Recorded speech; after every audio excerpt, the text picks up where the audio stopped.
In front of me is Honor Pad V9, and let me show you how to change wallpaper on this device.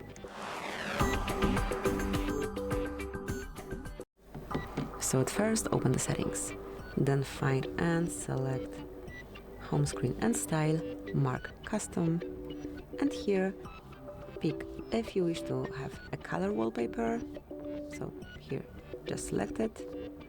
If you wish to have some image, maybe some photo of yours, you can tap on more to explore it a bit more.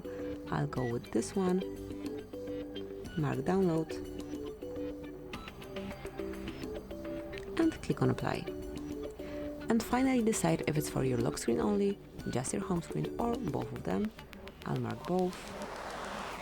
Now just mark done. And that's it. So this is how you can customize your home screen. Thank you for watching. Please subscribe our channel and leave the thumbs up.